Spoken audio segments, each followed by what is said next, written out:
김윤경의 생생경제. 안녕하세요. 김윤경입니다. 박근혜 대통령이 어제 열린 2차 규제개혁 장관 회의를 두고요. 이 회의는 중천금이 돼야 한다고 했습니다. 중천금, 무게가 천금과도 같다는 건데요. 그만큼 중요하다는 걸 강조한 거겠죠. 회의 이상으로 실천이 중요하다고도 했습니다.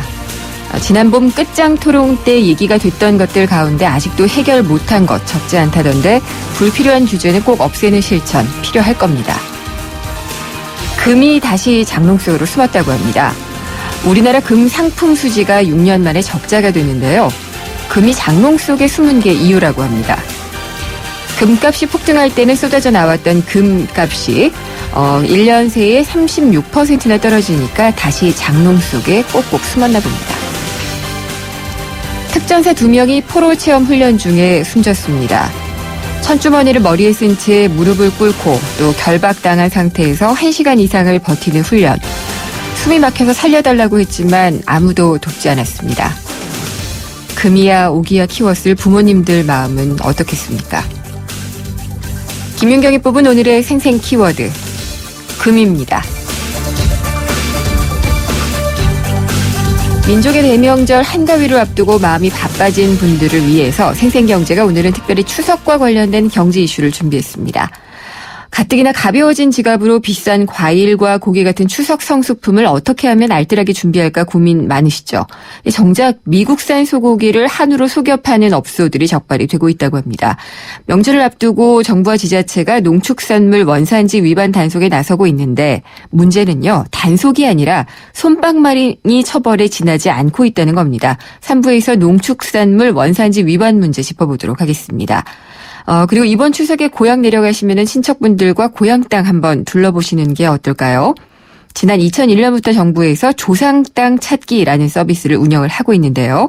서울에서만 작년에 여의도 면적의 약 27배에 해당하는 규모의 조상 땅을 시민들이 찾아갔다고 합니다. 하지만 또 브로커가 성행을 하고 있다고 해서 문제가 생길 수도 있는데요.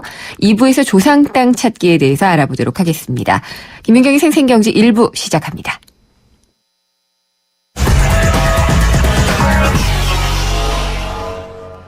네, 오늘 증시 알아보겠습니다. 동양증권 금융센터 설릉역 지점의 박진희 차장입니다. 안녕하십니까? 네, 안녕하세요. 네, 오늘 목요일 증시는 어떻게 끝났나요?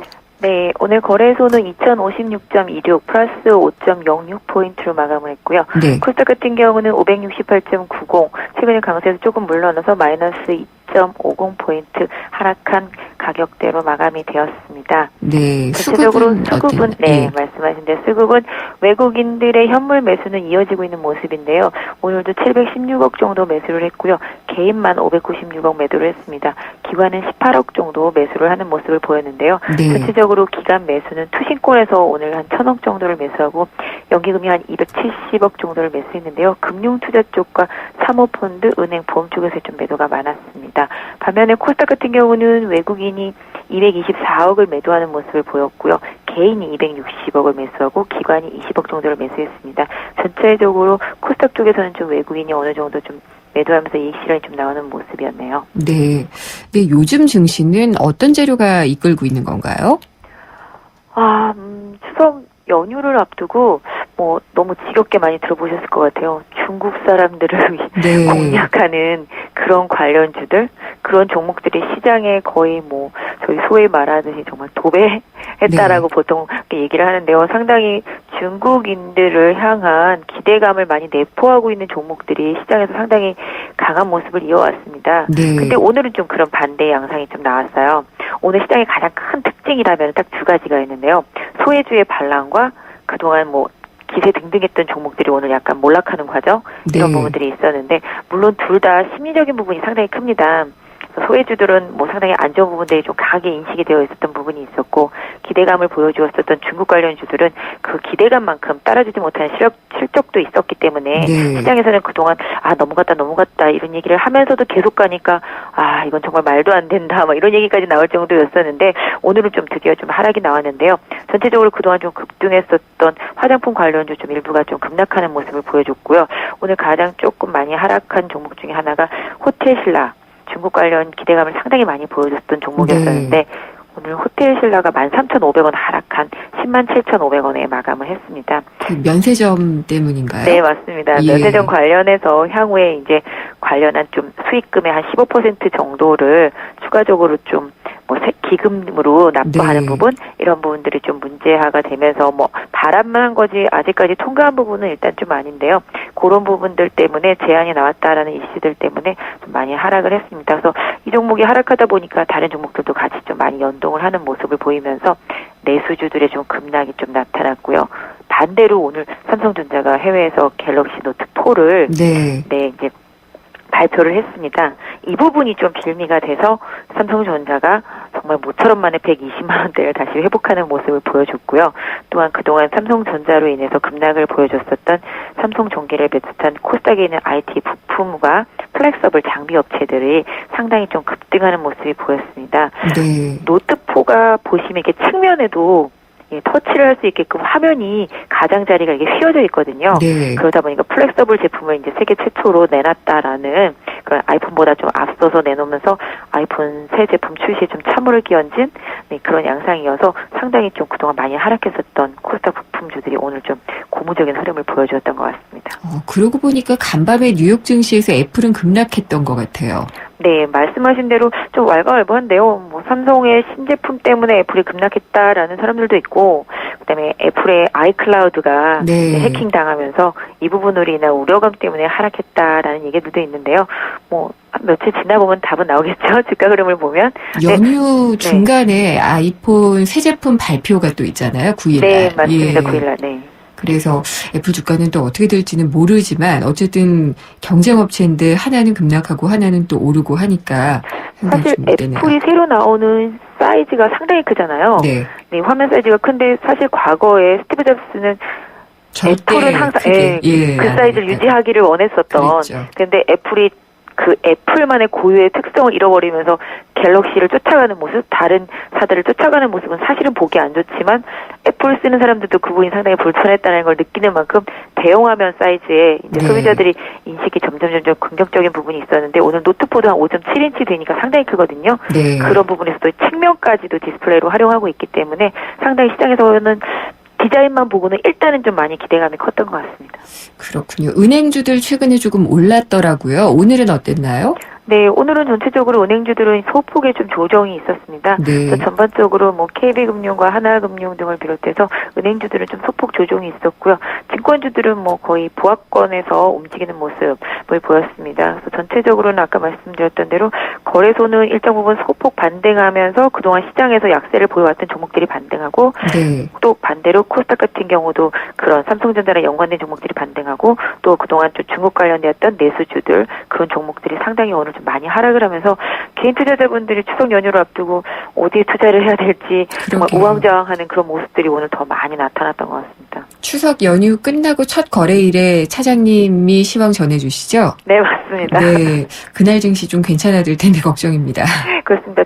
그날 좀 좋은 소식 전할 수 있도록 제가 연휴 동안 어떻게 좀 힘을 써봐야 될 것 같습니다. 돈 푸시게요? 알겠습니다. 오늘 말씀 잘 들었습니다. 네, 감사합니다. 동양증권 금융센터 설릉역 지점의 박진희 차장이었습니다.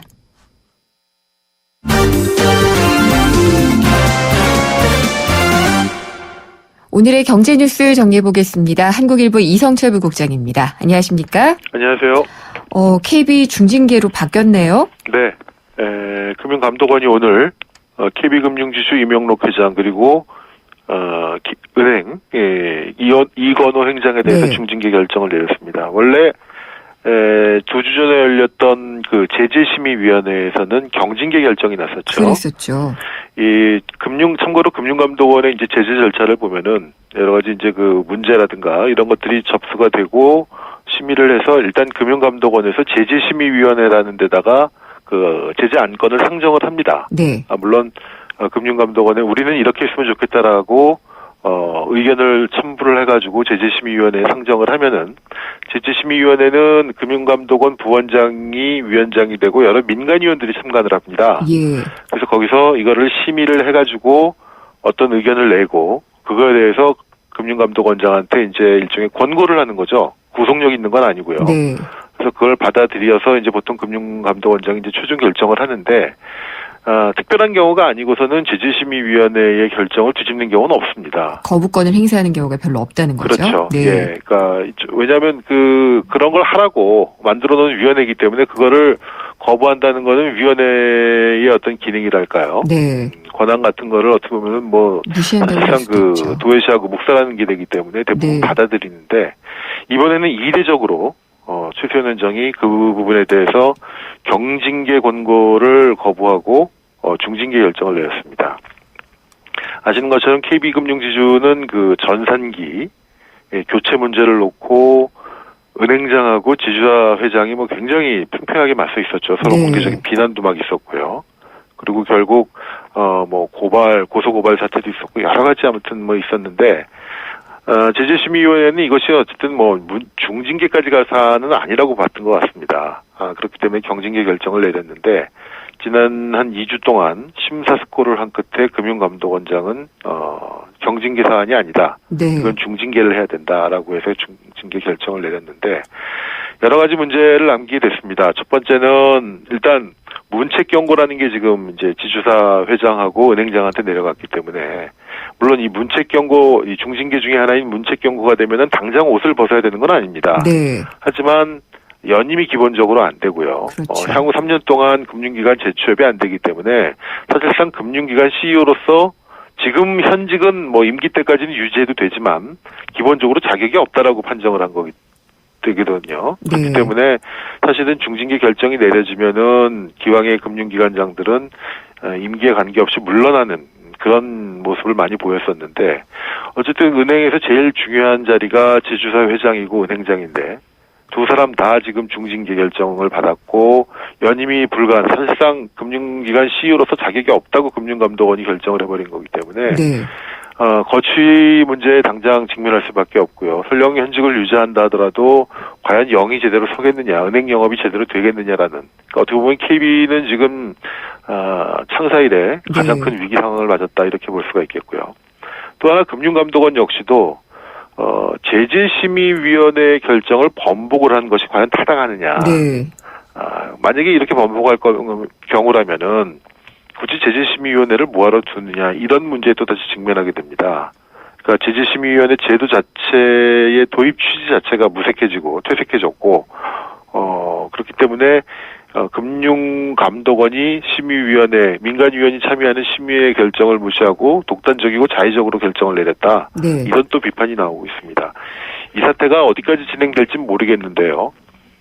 우리나라 금융의 난맥상을 보여주는 아주 상징적인 아마 사건이 될 것 같고요. 그런 것 같네요. 특히 KB 같은 경우는 지금 역대 행장 내지는 회장들이 금융감독원으로부터 모조리 징계를 받는 아주 그 불명예스러운 징계 기록을 남기게 됐는데 예. 이게 결국은 그 지배구조가 안정되지 못한 주인 없는 은행 그러다 보니까 뭐 여기저기서 낙하산 논란 뭐 정치권 줄대기 논란 늘 이런 게 있어왔는데 네. 그런 낙후된 지배구조가 빚은 참사다 이런 지적도 계속적으로 나오고 있습니다.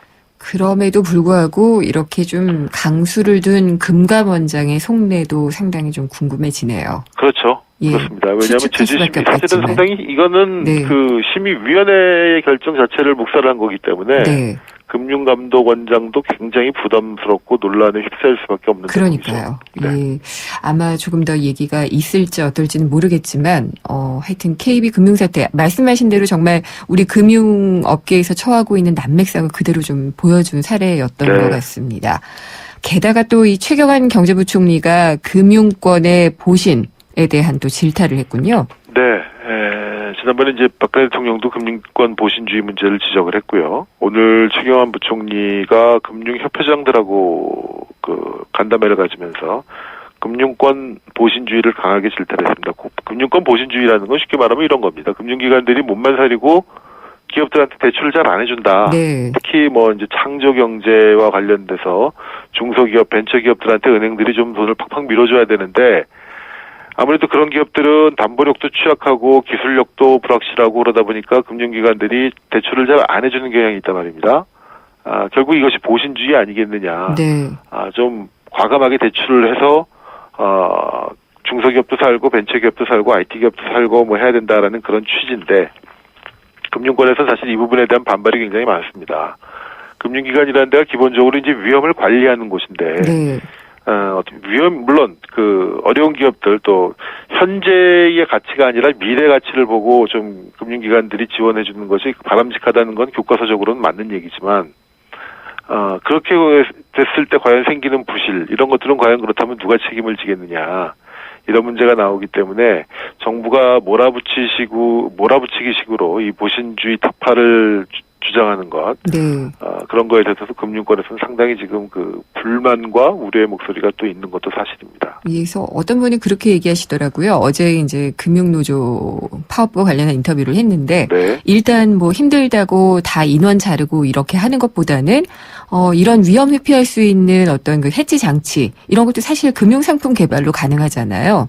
예, 어느 정도 가능하죠. 네. 그런 것들을 좀 고급화하는 데 쓰는 것도 방법이 아니냐라고 얘기하시는데 일리는 있더라고요. 사실 우리나라 금융기관들이 너무 좀 보수적이고, 네. 너무 땅 짚고 헤엄치기식 영업을 한다는 지적은 사실 어제 오늘의 문제는 아닙니다. 눈에 그런 보이는 회수율만 보고 대출을 그렇죠. 해주잖아요. 분명히 예. 있는 건데, 또 그렇게 됐을 경우에 또 작정 막 몰아붙인다고 했을 때 과연 이 후유증은 또 안 남겠느냐. 네. 그러니까 결국은 이것도 이제 어떤 시스템, 이런 것들이 작동이 돼야 되고 만들어져야 되는데, 우리나라 금융산업이 솔직히 말하면 그만큼 낙후돼 있다는 얘기겠죠. 네. 발전이 많이 필요한 부분이 여기저기 있네요. 네. 네. 오늘 말씀 잘 들었습니다. 감사합니다. 네. 한국일보의 이성철 부국장이었습니다.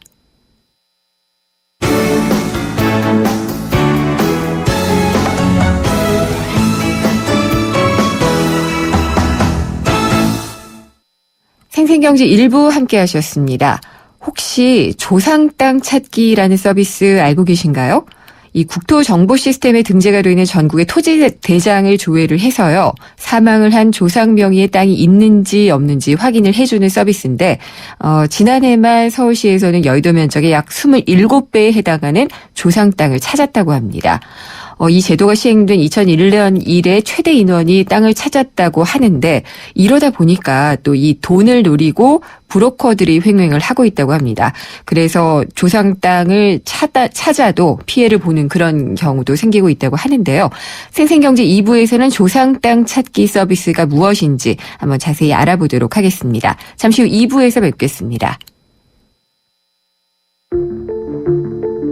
지난 2005년 유엔에서 발표한 자료를 보면 생태계의 멸종 속도는 자연 상태보다 100배에서 1000배 빨라졌고 이 추세라면 향후 100년 안에 조류의 12%, 포유류의 25%, 양서류의 32%가 멸종할 것으로 전망됩니다. 이처럼 위기에 처한 생물 다양성의 보존을 논의하기 위해 오는 10월 전 세계가 대한민국 평창에 모입니다. 자연의 일부인 우리 인간이 더욱 풍요롭고 안전하게 살아가기 위한 미래를 위한 발걸음. 제12차 생물다양성협약 당사국 총회. 환경부가 함께합니다. 오후에 만나는 살맛나는 경제. YTN 라디오 김윤경의 생생경제.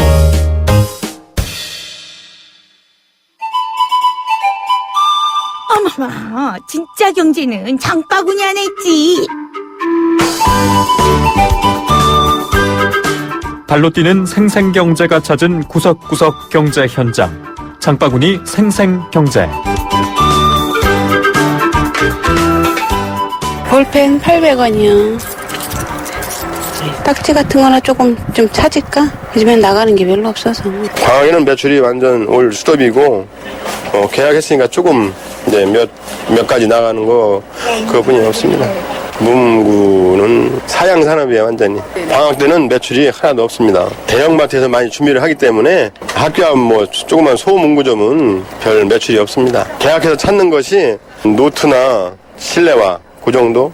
그렇게 몇 가지 정도밖에 안 됩니다. 학교 앞 문방구 지금 문 닫는 데 많죠? 문구점이 보통은 2개, 3개 정도 있었는데 지금은 보통 하나 정도 남아있는 것 같아요. 명명으로다가 남아있는 건지. 장바구니 생생경제, 우리 생활 속 경제 현장 찾아보는 시간입니다. 오늘은 박화영 리포터가 학교 앞에 있는 문방구에 다녀왔는데 계약하니까 조금 나은 것 같지만 뭐 딱지 하나, 볼펜 하나 이렇게 산다라고 말씀을 하시는데 점점 대형화되고 체인화되고 있는 거는 사실인 것 같습니다. 학교 앞에 굉장히 많은 문방구가 있었던 시절에 학교를 다녔었는데 요즘 보면은 거의 없거든요. 근데 참 들어가 보면 정겹고 그런데 장사가 안 되는데 장사 계속 하시라고 할 수도 없고 자본의 논리에 대해서 뭐라고 얘기를 해야 될지 잘 모르겠네요. 세상의 베이스가 되다 포스코협찬으로 김윤경의 생생경제 2부 시작하겠습니다. 생생경제에는 직접 참여하실 수 있는데요. YTN 라디오의 애플리케이션 예스를 깔아주시고요. 짧은 문자는 50원, 긴 문자는 100원이 부과되는 휴대전화 우물정에 0945로 문자를 주셔도 됩니다.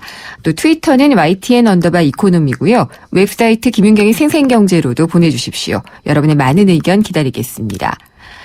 속보 하나 있어서 전해드리겠습니다. 방금 전에 최수연 금감원장이 중징계를 내리게 됐던 KB금융의 이건호 국민은행장 사임했다는 속보가 나왔습니다. 자세한 소식은 뉴스를 통해서 다시 한번 또 알려드리도록 하겠습니다.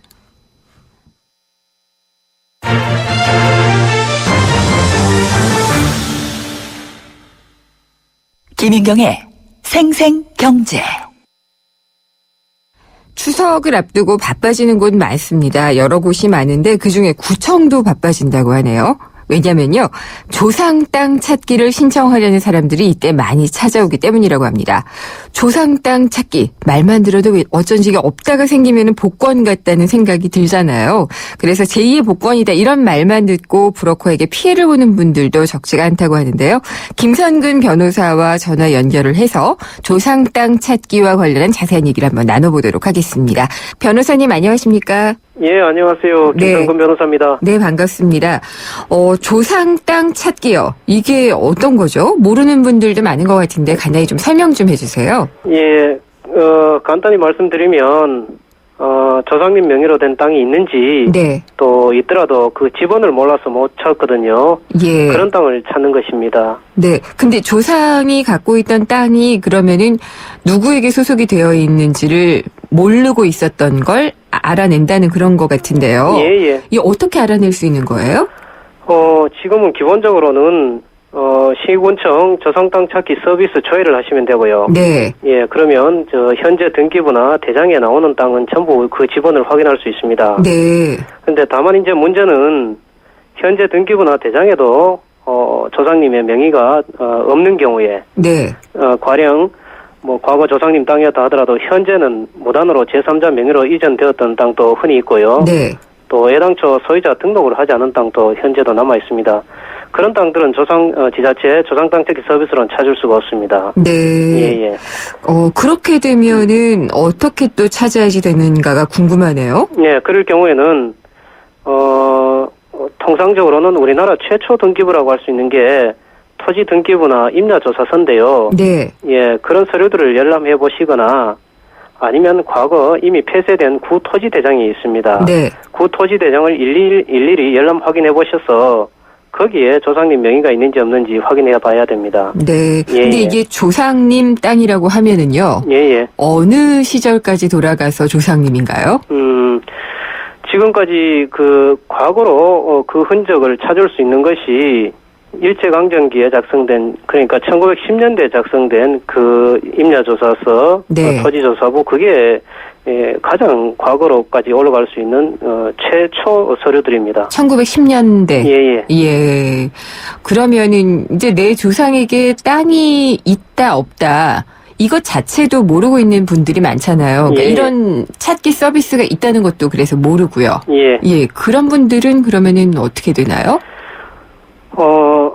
시군청, 구청도 마찬가지입니다만 조상 땅 찾기 서비스는 네. 반드시 상속자가 입증이 되어야 됩니다. 네. 그래서 상속자임을 확인할 수 있는 서류, 그러니까 과거 재적 등본, 현재 기본 증명서 이런 상속 관계를 입증할 서류를 구비해 주셔서 신청하시면 일부 확인할 수 있고요. 네. 그리고 거기에 나오지 않는 땅 같은 경우에는 대략적인 그 소재지 정도는 아셔야 네. 그 인근에 토지 지번을 넓게 이렇게 찾아볼 수 있습니다. 그렇군요. 근데 조상 땅 찾기 이게 우리나라만 있는 게 아닐까라는 생각이 들어요. 예, 그렇죠. 맞습니다. 그건 우리가 지금 한국 전쟁으로 토지 대장이든 등기부든 일체 지적 공부가 소실된 데가 많습니다. 그랬을 것 같고요. 그래서 이런 문제가 지적 공부가 일제 강점기 때부터 현재까지 이어지지 않기 때문에 이런 문제가 발생하는 겁니다. 우리나라 특유의 그런 현상이죠. 그러면은요, 이 조상 땅이 그러면은 국가의 귀속이 돼 있는 걸 되찾는 건가요? 아니면은 다른 사람이 잘못 갖고 있는 거를 다시 찾는 건가요? 두 가지 다인데요. 네. 그 토지 소유자가 진정한 소유자가 등기를 하고 있지 않은 경우 장기간 방치되어 있는 땅의 경우에는 국가가 일단 관리 차원에서 등기를 해두고 있는 경우도 있고요. 또 그럴 경우에도 국가를 상대로 그 등기 말소를 구하고 소유권을 찾아올 수도 있습니다. 마찬가지로 제3자가 무단으로 소유권을 이전해 가는 경우도 가끔씩 있습니다. 예컨대 특별한 사정 없이 보존 등기를 제3자가 했다거나 아니면 소위 특별조치법을 이용해서 제3자가 가져가는 경우도 있습니다. 그럴 경우에도 소송을 통해서 조상님 땅이라는 사실만 입증하면 찾을 수도 있습니다. 그러면은 신청하는 절차는 어떻게 되나요? 아까 말씀드렸지만 조상 땅 찾기 서비스 시군청 구청에다가 상속자 상속관계 입증 서류를 가지고 검색을 하시면 되고요. 꼭 토지 소재지 시군청은 아니라도 상관없습니다. 현재는 전국 지자체에서 전국 토지에 대해서 열람을 하실 수가 있습니다. 그 외에 현재 거기서 나오지 않은 땅의 경우에는 아까 말씀드렸던 토지조사부 인야조서서 그 위에 농지 분배 관련 서류들 이런 서류들은 당에 해당 토지 소재지 시군청 구청에 가셔서 직접 방문하셔서 찾아보셔야 되고요. 또 손쉽게 찾으시려면은 현재는 국가기록원에 그 기록이 많이 이관되어 있습니다. 그래서 국가기록원에서도 그 근거 서류를 쉽게 찾아볼 수도 있습니다. 근데 손쉽지는 않을 것 같아요. 이게 굉장히 까다로운 문제가 많을 것 같은 게 이미 이제 땅이다, 내 조상 땅이다라고 찾았는데 그 땅에 건물이 있다거나요. 아니면 길이 나 있다거나 여러 가지 케이스가 있을 것 같아요. 네, 그런 경우에는 어떻게 되는지 일단 몇 가지 예를 들어서 설명을 해주시면 좋을 것 같아요. 당연히 그런 경우가 흔히 있고요. 혹시 이 토지가 과거에 할아버지 토지 이미 명백히 밝혀졌다 하더라도 그 이후에 권리관계가 변동될 사정은 충분히 있고요. 특히 그 도로로 편입되었다거나 아니면 하천으로 쓸려 들어가 버렸다거나 아니면 건물이 있다거나 이런 경우에는 마찬가지로 그 건물을 가지고 있는 사람 혹은 도로를 점유하고 있는 지자체 또 제방이나 뚝으로 사용하고 있는 국가 마찬가지로 충분히 그 20년 이상 점유하고 있을 경우에는 또 점유 취득 시효가 완성되었다고 해서 현재 점유하고 있는 사람이 소유권을 주장할 수도 있습니다. 법적으로는 그렇습니다. 그렇기 때문에 과거 내 할아버지 땅이었다 그래서 당연히 다 찾을 수 있는 것은 전혀 아닙니다. 아, 그래요? 예. 20년이 넘으면은 많이 안 되는 거예요, 그러면? 물론 현재 점유자가 점유를 하고 있다고 해서 반드시 그 소유권을 취득하는 것은 전혀 아니고요. 소유권을 취득하고 있다고 하더라도 점유를 하고 있다고 하더라도 점유를 하게 된 근거가 어느 정도 명확히 입증이 되어야 됩니다. 예컨대 등기를 안 하고 있을 뿐이지 전 소유자로부터 매수를 했다는 매매 계약서가 있던 아니면 여기에 공탁을 해두었던 아니면 이 토지에 대해서 점유를 하게 된 근거가 나름대로의 소유의 의사로 소유를 하기 위해서 그러니까 임대를 임차인으로서의 지위가 아니라 소유자의 지위에서 그 토지를 점유하고 있었다면 그런 조건 하에서 점유 취득 시효를 인정해 줍니다. 네, 그렇군요. 근데 이제 땅을 찾았다. 그래서 이런 것들 아니고 손쉽게 좀 땅을 내가 다시 얻어올 수 있는 권한을 찾게 됐어요. 그럴 경우에 세금을 내야 된다든지 여러 가지 좀 복잡한 게 있지 않을까 또 싶은데요. 예, 그 세금은 뭐 과거 할아버지 때부터 지금까지 이 시가를 반영하는 것은 전혀 아니고요. 네. 예, 그래서 세금은 크게 상속 등기, 과거 장기 보유세가 적용이 되니까 크게 많지는 않을 겁니다. 네. 그리고 그 지방자치단체별로 조상 땅 찾기 서비스 조회를 통해서 찾는 땅, 그러니까 할아버지 이름으로 등기가 되어 있거나 네. 토지 대장상에 소유자 등록이 되어 있는 땅은 바로 상속자가 상속 등기를 하면 간단하게 소유권을 회복하실 수 있고요. 네. 그 외에 아까 말씀드렸던 그런 서비스 조회에서도 나오지 않는 땅, 예컨대 뭐 미등기 땅이라든가 아니면 지금은 국유지로 혹은 제3자 명의로 넘어간 땅에 대해서는 소송을 통해서 네. 소유권 확인을 받은 후에 등기를 할 수가 있습니다. 그리고 우리나라 법상으로는 대부분 상속자들은 남자가 되나요? 그건 아니고요. 할아버지의 땅이라고 할 때요. 손자, 손녀들이 많이 있잖아요. 예, 예. 근데 누가 그걸 할 수 있는 거예요? 상속자 여부는 1960년을 기준으로 하면 되고요. 네. 할아버지께서 돌아가신 날을 기준으로 하는 것이고요. 네. 그 돌아가신 날이 60년 이전이면, 장남 단독 상속입니다. 네. 그 이후에 돌아가신 경우에는, 가족들, 그 자손들 전부 상속권이 있고요. 예. 다만 1960년 이후 1990년대까지는 아무래도 출가녀 여자 상속 지분이 상당히 낮았던 건 사실이고 그 상속 비율이 동일하게 된 것은 1990년 이후부터입니다. 그때부터 예. 현재까지는 남녀 불문하고 1대1입니다. 잘못하면은 그러면 또 가족 간에 잘 지내고 있다가 분란이 일어날 수도 있겠어요. 예, 괜히 상속권이 없어서 서운해지는 경우도 많죠. 그러니까요. 예. 혹시라도 변호사님께서 맡았던 사례 중에서 좀 예. 특이했거나 뭐 이런 식의 그 기억에 남는 일이 있었다면 좀 전해주세요. 예, 글쎄요,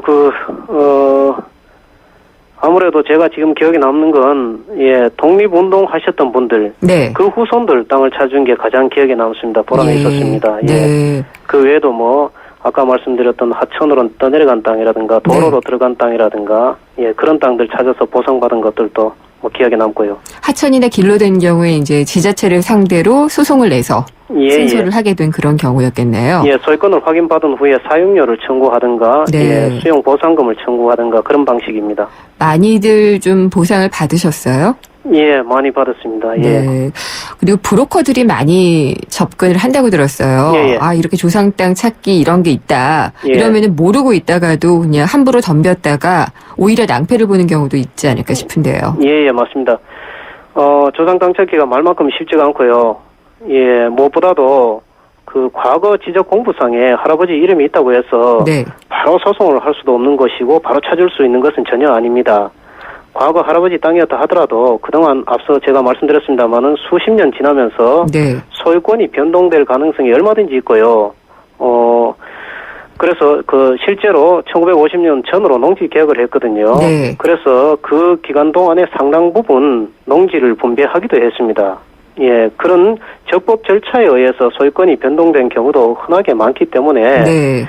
예, 단순히 브로커의 말만 듣고 어떤 이익 분배를 한다거나 소송에 바로 임한다거나 그럴 경우는 굉장히 위험하고요. 네. 반드시 법률 전문가의 도움을 받아서 소송에 임하시기 바랍니다. 네. 일단 법률사무소로 들고 가서 예. 물어보는 게 가장 안전한 길이다라는 말씀이시군요. 권리관계를 반드시 분석을 네. 해야 됩니다. 네.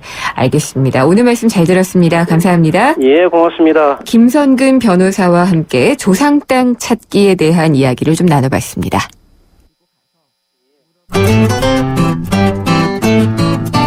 생생경제를 다양하게 만나는 방법. YTN 라디오 앱 예스와 웹사이트 김윤경의 생생경제 또는 트위터 YTN_이코노미로 실시간 듣기와 다시 듣기를 하실 수 있고 방송 내용에 대한 문의와 의견을 주실 수 있습니다.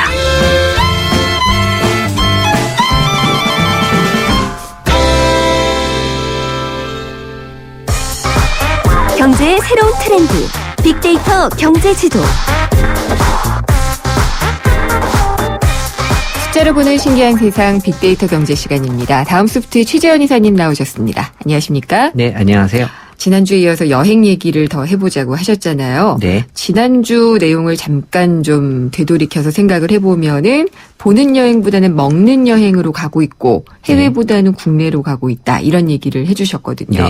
근데 국내로 가면은 어디를 많이 가나요? 최근 여행 장소 변화가 이제 국내에는 이제 전주 쪽으로 좀 많이 전주요? 예, 네. 좀 쏠리고 있고요. 네. 근데 해외는 이제 대만 이렇게 나오고 이제 정확한 시점으로는 2013년 이후에 이런 변화가 생긴 거고 네. 이 두 지역이 뭐 1, 2위를 한다는 게 아니라 이제 최근에 이제 뜨고 있는 네. 지역이다라는 거죠. 예. 전주 저도 굉장히 오래전에 가봤는데 여행 이런 상품이 많은 것 같지는 않은데 왜 전주일까요? 이 트렌드 변화에서 보면 이제 이해가 쉽게 되실 것 같아요. 이제 여행의 목적이 아까 이제 보는 여행에서 먹는 여행으로 바뀌고 있다고 네. 해서 이 전주란 지역이 먹거리가 아주 다양한. 그렇군요. 예, 볼거리보다 먹거리. 네, 그것만큼은 이제 전주가 네. 막강한 지역이기 때문에 이제 그런 측면에서 이제 국내 여행객들이 이제 네. 전주에 가면 맛있는 걸 먹을 수 있지 않을까란. 그렇군요. 그리고 또 의외로 전주가 볼거리도 많이 있었더라고요. 네. 뭐 한옥마을을 위주로 해서 네. 또 다양한 또 숨겨진 볼거리들도 있다고 많이 올라오고 있어서요. 전 도대체 뭘 보고 온 건지.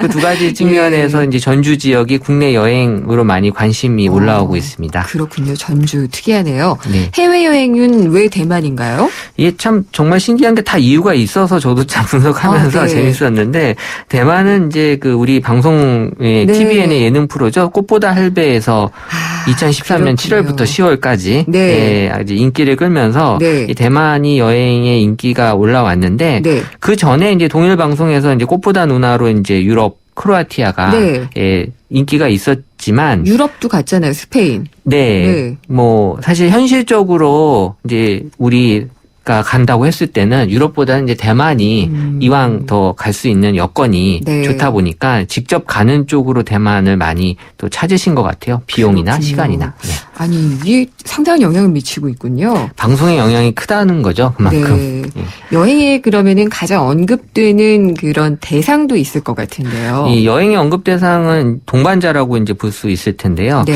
한 2009년부터 이제 분석을 해봤을 때 1위는 친구. 네. 네, 여전히 친구하고 많이 가는 여행을 사람들이 좋아하고 있고요. 2위가 이제 가족, 네. 그다음 3위가 엄마였는데 네. 4위가 좀 특이했어요. 언니. 언니요? 그래서 네. 이제 언니에 대해서 네. 좀 분석을 사실 5위가 아빠인데 아빠보다도 더 많은 언니가 아빠는 나와서 역시. 네, 이 언니를 사실 또 10위는 남편이에요. 아빠와 10위. 남편이 지금 언니보다도 많이 밀리는데 네. 언니에 대한 이유가 있었어요. 아니, 그러니까 뭐예요? 사실 이제 저희가 분석한 바로는 네. 이 걸그룹이라고 저희는 이제 그 분석을 했는데 네. 이 걸그룹이 이제 소녀시대나 이런 그 원더걸스가 2007년부터 네. 예, 1세대라고 해서 2007년부터 나왔는데 이 언니라는 키워드가 급증하기 시작한 건 이제 2011년이더라고요. 네. 근데 2011년이 걸그룹으로 보면 이제 좀 약간 많은 이제 걸그룹이 쏟아지는 시기였고 네. 중고등학생들이 이제 그 걸그룹의 멤버들을 언니라고 칭하면서 무슨 언니 뭐 이렇게 하면서 언니라는 네. 표현을 많이 썼고 예. 그리고 이제 1세대, 2세대에 있는 그런 걸그룹 멤버들은 정말 이제 언니가 돼가고 있었던 거죠. 그렇군요. 예, 그래서 언니란 표현이 그때부터 이 친구들한테는 많이들 아주 친근감 있게 쓰다가 네. 그게 이제 여행에까지 많이 번진 거예요. 이게 그러니까 뭐 꼭 친언니는 아니더라도 그렇죠. 같은 그 연배보다는 조금 더 나이가 있는 언니랑 네. 같이 가고 싶다. 그래서 언니란 이런 표현이 생각들. 이제 친근한 표현들을 많이 이제 쓰고 예. 있었던 거죠. 걸그룹과 영향이 있다니 그것도 좀 놀랍네요. 네. 근데 최근에 또 캠핑들 많이 가시는데 관심은 아무래도 많이 높아진 게 보이겠죠? 이 캠핑이 이제 작년부터 급상승 키워드 중에 하나로 많이 올라왔는데 연관된 감성 키워드는 뭐 멋지다, 신나다, 뭐 좋다지만 다른 여행에 비해서는 이제 힘들다라는 감성 부정 키워드가 많이 올라오는데 엄마들이 올리는 게 아닐까요? 엄마들이 사실 캠핑 가면 힘들잖아요. 캠핑 가면 네. 여자들보단 남자들이 더 많이 한다고들 해요. 반론을 피시는데요. 네. 근데 이게 올리는 글에 신원이 정확하게 확인이 안 되니까 네. 힘들다가 누가 힘든다는 건지는 이제 잘 안 올라와 있는데 네. 어쨌든 이제 캠핑이 아무래도 좀 이제 노동적인 측면에 있어서 힘이 네. 좀 들어가는 이제 그런 여행 중에 하나로 아무래도. 보고 있죠. 그렇겠죠. 또 외국인들 요즘 정말 많이 볼 수 있는데요. 한국에 여행 오면 어디 많이 가는 걸로 분석이 되나요? 외국인 관련된 그 한국 국내 여행으로의 분석으로는 네. 1위가 명동이었고요. 네. 2위가 이제 북촌, 네. 3위가 인사동, 네. 뭐 25%, 23%, 15% 이렇게 서울에다 집중이 돼 있었고요. 네. 그리고 뭐 잘 아시겠지만 이제 이 중국 쪽에서 오시는 분들, 일본 쪽에서 오시는 분들이 면세점을 많이 찾으시더라고요. 저 갔다가 놀랬어요. 네. 2층을 터가지고 아주 그냥 미어 터지더라고요. 그러니까 이런 지역 못지않게 면세점도 저는 못지않은 그런 하나의 그 명소로 이분들한테는 자리 잡고 있는데 네. 뭐 그 롯데 면세점이 가장 강력한 그 면세점 중에서 하나로 이분들한테는 포지션이 돼 있더라고요. 네. 거기서는 그냥 중국말밖에 안 들리더라고요. 예, 오히려 뭐 제가 가도 네. 중국 사람인 줄 알고 중국말로 하시는 분도 계셨었어요. 네, 전 예. 중국 분들이 저한테 영어로 막 물어보시는데 잘 못 알아들어가지고. 근데 뭐 꼭 나쁜 측면은 아니라서 뭐 그렇게 그렇죠, 많이 쓰면 좋죠. 예, 좋은 측면인 것 같기도 해요. 오히려 중국에다가 지금 자체 면세점 만든다고 하더라고요. 그렇게 네. 되면은 중국인 관광객들이 우리한테 와서 이렇게 쓰던 게 요커들이 없어지는 거잖아요. 그럴 수 있겠네요. 네, 그래서 그것도 좀 걱정이 되는데 여행 트렌드의 변화 중에서 최 이사님은 가장 좀 이거 정말 특이했다라고 생각하신 변화는 어떤 거였어요? 근데 이제 먹거리에 위주로 사람들이 움직인다라는 게 가장 컸고요. 네. 그래서 아무래도 이제 그 지방에서 만약에 어떤 그런 것들을 활성화시키기 위해서는 그런 어떤 지방만의 특색 있는 그런 먹거리를 네. 홍보하면 오히려 사람들이 더 몰릴 수 있는 그런 좋은 기회가 될 거다라는 생각을 했어요. 혹시 그러면 전주 말고요. 네. 지역적으로 좀 맛과 여행이 어우러져서 이렇게 검색되는 그런 지역이 또 있나요? 뭐 부동의 1위는 부산이에요. 그래도 그렇군요. 부산을 어떻게 다른 지역에 물리칠 수는 없었더라고요. 네, 부산이 제일 그랬고 최 이사님 개인적으로는 뭐 추천하실 만한 데 있으세요? 저는 뭐 부산을 또 좋아하지만 저는 이제 제주도를 네. 여러 번 가니까 네. 제주도가 좋더라고요. 먹는 걸로도요. 네, 그렇죠. 네, 그러시군요. 추석이 얼마 또 안 남아서 정말 얼마 안 남았는데 추석과 관련된 빅데이터 분석도 혹시 하시지 않으셨을까? 이제 아직 추석은 돌아오지 않았기 때문에 지금 네. 제가 작년 거 분석한 거를 네. 좀 말씀을 드리면요. 이제 추석에 있어서 여러 가지 그 이벤트들이 있지만 네. 이제 우리가 가장 크게 느끼는 것 는 이제 아내하고 남편의 어떤 그런 명절 증후군 네. 관련된 부분으로 분석을 했는데 네. 아내는 이제 명절이라서 당연히 고민을 하지만 남편도 이 긴 연휴 기간 동안에 뭘 해야 되느냐에 대한 고민을 하고 있다라는 그런 것도 네. 좀 알려드리고 싶더라고요. 명절 증후군이라는 단어 자체가 많이 검색이 되나요? 예, 그런 표현들을 이제 아내들, 엄마들이 네. 이제 많이 쓰셨고요. 네. 그리고 이제 이런 명절 증후군이 이제 음식하고 연관이 돼서 음식을 네. 만드는 거에 있어서의 그 부담으로 예. 이제 올라왔고, 이걸 조금 더 분석을 해보면 언제부터 이 엄마들의 명절 증후군 현상이 시작이 되는지를 네. 보면 7일 전부터. 일주일 전부터. 일주일 전부터 시작이 되기 때문에요. 네. 그때부터는 이제 건드리면 안 돼요. 건드리면 안 되고. 남편분들한테 말씀하시는 거죠? 네, 예. 이때는 피하셔야 되고요. 그리고 이제 가장 피크를 칠 때가 명절 이틀 전입니다. 네, 이때는 이제 거의 눈에 안 보이는 게 제일 좋을 것 같고요. 그리고 이제 또 야근하라고요? 또 하나 착각하시는 게 명절이 끝나면 그게 없어질 거라고 착각하시는데 정확하게 9일까지 가더라고요. 이게 9일이요? 그러니까 네. 명절 지나고 9일이요? 9일까지도 엄마들은 아내들은 스트레스다라는 것들을 계속 올려보내 주시고 있어서 그때까지 화가 가라앉지 않거나 어깨가 계속 아프다거나 그럴 수가 그렇죠. 있겠네요. 예, 그러니까는 9일까지는 여전히 좀 참고 계시는 게 예, 좋을 것 같다. 남편분들한테 네. 지금 하는 조언이시죠? 네, 그렇죠. 그러면은 빅데이터 이 분석을 이용해서 최재원 이사님 가족은 평안하게 보내고 계신가요? 저는 뭐 아무래도 이제 안 보이고 피하는 게 제일 좋은 거라는 결론을 내리기 때문에 일을 열심히 하시는 쪽으로. 네, 야근을 하거나 휴일날 나오는 게 더 나을 수 있다는 생각이 들어요. 아니, 좀 굉장히 슬퍼지는 그런 느낌이 드는데. 뭐 이런 측면에서라는 거죠. 네, 피해라, 뭐 눈에 안 보이는 게 좋다 이렇게 얘기를 하시니까, 네.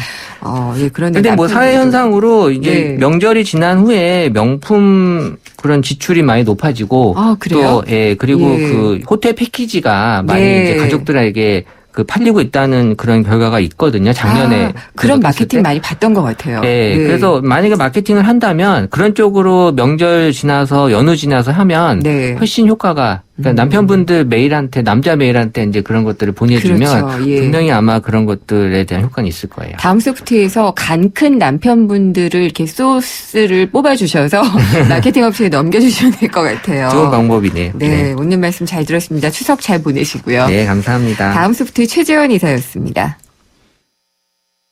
삼성 신도시 분양 속보입니다. 눈앞엔 골프장 조망, 단지 앞엔 초중고교와 도서관, 중심 상업시설까지 가까운 968세대 대단지가 옵니다.